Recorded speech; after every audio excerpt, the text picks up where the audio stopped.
Zoom ce matin sur l'opération BioBuddy. Chaque année, de nombreux étudiants étrangers viennent à Reims dans le cadre du programme Erasmus.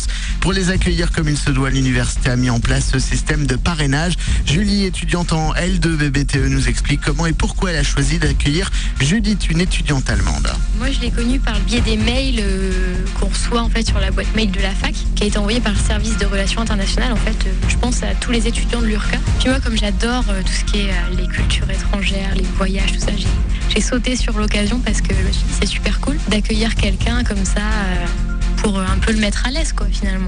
Et à 7h30, nous écouterons le témoignage de l'étudiante qu'elle a parrainée. Pas toujours facile pour les étudiants étrangers de s'intégrer dans une nouvelle ville. Pour cela, le service des relations internationales de l'université de Reims a mis en place l'opération BioBuddy, un système de parrainage qui a permis à Judith, une étudiante allemande, de trouver ses repères dans la Cité des Sacres. Elle nous explique ce qui l'a poussée à venir étudier un semestre à Reims. En fait, c'était l'université partenaire de Hambourg. Et comme c'est près de Paris, j'avais envie de venir ici. J'aime bien la France, le français. C'est bien pour apprendre la langue et pour voir un peu notre système d'éducation. Et sinon, c'est bien pour tout, c'est faire des expériences. Je pense que ça ouvre toujours l'esprit d'aller à l'étranger. Et nous écouterons le témoignage d'un autre parrain dans le flash de 8h30.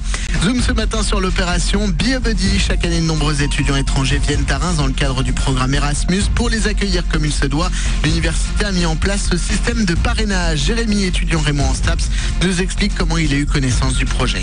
Moi, c'est par le biais d'un ami qui s'occupe d'une association pour aider justement les jeunes qui habitent à l'étranger pour venir faire leurs études en France, pour les aider au mieux à être accueillis dans les meilleures conditions. Comme je m'étais déjà occupé d'un étudiant espagnol qui s'appelait Antonio l'année dernière, au final, je me dis que effectivement c'est plutôt une bonne expérience encore une fois. Et au total, ils sont une 60aine d'étudiants Erasmus qui ont pu bénéficier de l'opération.